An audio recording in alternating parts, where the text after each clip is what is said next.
was a journalist and editor for Thomson Reuters for close to 10 years, and I was an independent journalist reporting on workplace relations issues. I find the current media propaganda very disturbing. There doesn't seem to be any questioning by the mainstream media, and this is happening everywhere across the world. So this is a really disturbing thing I'm finding as a former journalist. And I know there's a lot of well-meaning journalists out there who have their hands tied behind their back and aren't able to report how they want to report.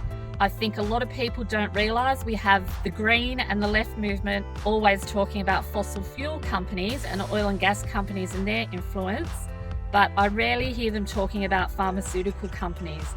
Pharmaceutical companies spend 2 to 1 the amount of money on lobbying of governments around the world as the oil and gas industry.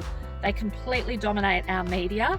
60% of media advertising is from pharmaceutical companies, and that's why we're not hearing the truth about some of these experimental medical treatments like the COVID-19 vaccine.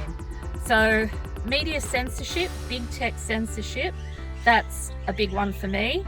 Obviously ending the vaccine mandates. I myself have had to leave jobs because of choosing not to vaccinate myself with the COVID vaccine. Many of our members are in that same situation where they are senior people, they have longer-standing careers in universities, hospitals, schools, and they've been forced to resign, or they've actually been terminated for no other reason than because they wouldn't take the COVID vaccine. So that's another big one. And our policy is to compensate people who've lost their jobs because of that. We also need a Bill of Rights. This is really important so we can entrench our right to bodily autonomy and other freedoms that are at risk of being taken away.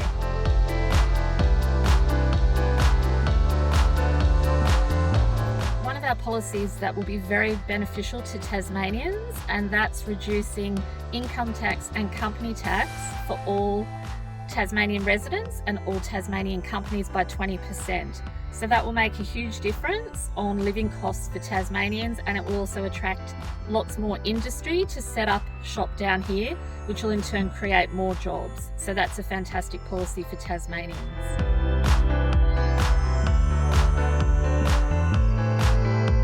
I think there's a few things that make the UAP different from other parties. I think the candidates that are running, every single candidate that I've met, particularly in Tasmania, are people of integrity and honesty, and they genuinely care about people. I know for a fact that Clive Palmer and Craig Kelly genuinely care about people and they want to help the average Australian. Yes, Clive Palmer's a billionaire, but you can see from our policies that we've just released that he is concerned for the average Australian. He doesn't want people to lose their homes, which is why one of our policies is to cap home loan interest rates at a maximum of 3% for 5 years. I think obviously we're well funded. It's great to have Clive being able to finance our advertising campaign. I know we get a lot of criticism for that, but it really does even the playing field for the United Australia Party.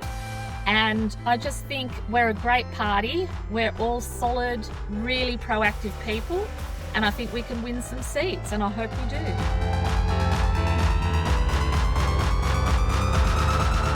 So for businesses, we have some really good policies. We have the policy to reduce company tax by 20% for all Tasmanian businesses. And that means even if you're a business that has headquarters or entities in other states, the Tasmanian arm of your business will receive that 20% tax cut. In terms of other Tasmania-specific policies, we also do have a policy to inject some expenditure into infrastructure, including the Bass Highway Link Road, which is going to improve the road for freight and heavy vehicles and make industry able to do business down here a lot more easily. We also have a policy to eliminate fringe benefits tax, which is a huge bureaucratic nightmare for businesses and will make it a lot easier to do business.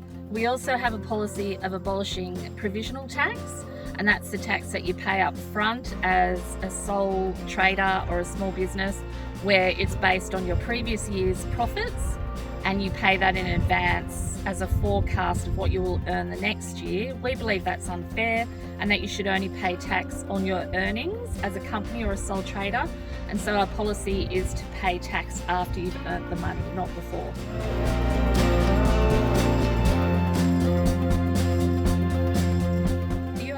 also has a policy of eliminating all HECS debt for current and past students, which is great. I myself was 40 years old before I paid off my HECS debt, and that was for an undergraduate degree and 2 postgraduate degrees. So that's amazing. A lot of people never pay off those debts and they're hanging over their head for their whole lifetime, and they in turn will minimise the amount that people can borrow. So eliminating the HECS debt will allow young people and all people to get a foot up the property ladder earlier than they might otherwise have done. And all future university courses will be free. We also have a $20 billion injection going into our education system that will help improve education for Australians and will also make TAFE and tertiary education able to be free. So they're fantastic policies.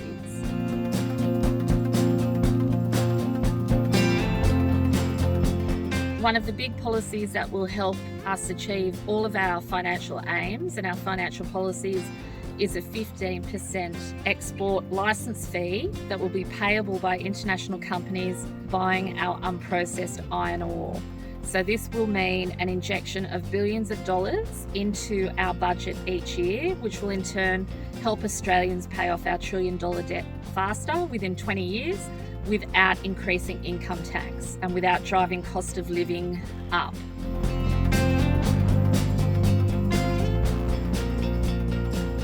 So the UAP has a couple of policies that will really help with housing affordability and home ownership. One of our main concerns is to see that the majority of Australians keep their home and are able to buy a home.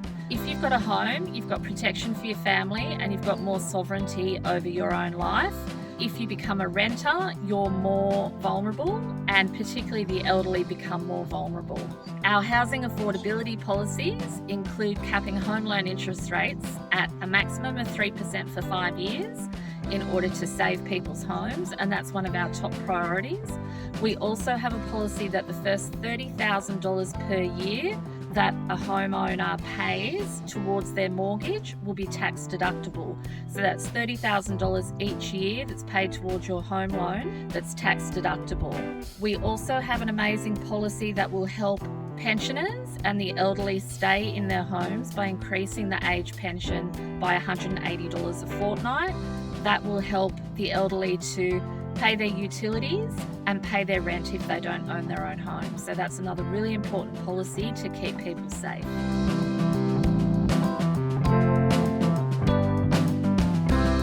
So the UAP has some amazing policies that relate to health, and that is obviously a big focus. Over the last 2 years, we've seen a lot of misinformation around health and healthcare and hospitals, and a lot of people that have not been able to access the hospital treatment that they would like to access. So our policies in health include $40 billion going directly to hospitals and bypassing the state governments. This means we're cutting out the middleman and just making sure that all that money goes directly to where it's needed most, to hospitals, and that in Tasmania in particular will take the burden off the health system and reduce waiting times. We also have a policy of allowing alternative treatments to COVID-19.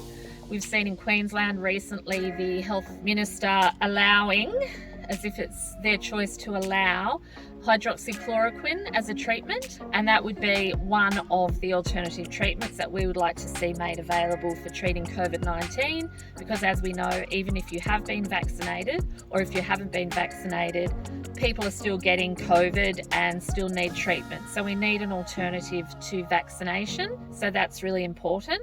We also have a plan to compensate those who might work in hospitals, but also in other settings like education and other industries that have lost their jobs because of vaccine mandates that we believe are unconstitutional. So people that have lost their jobs in healthcare, for example, due to the mandates, we would like to see them compensated. And the hope would be that all those nurses and doctors that might have lost their jobs due to COVID would be able to return to work. I don't think it's going to be quite as simple as that though, because I know many people who have been treated quite badly by the health system actually won't return to work, and those people need to be adequately compensated. So we've lost a lot of skills, and there's a lot of healing that needs to be done, not only of people's bodies, but also of people's spirits. So that's something that we'd like to see happen as well.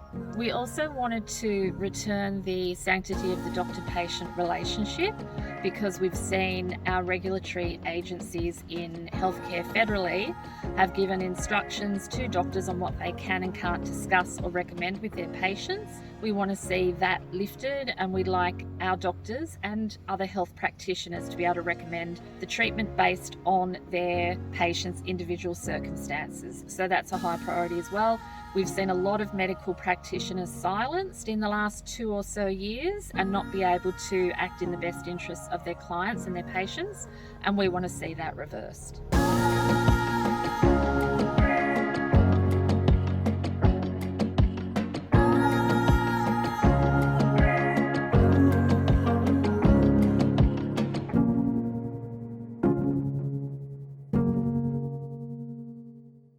Authorised by Lisa Matthews for the United Australia Party, Gold Coast.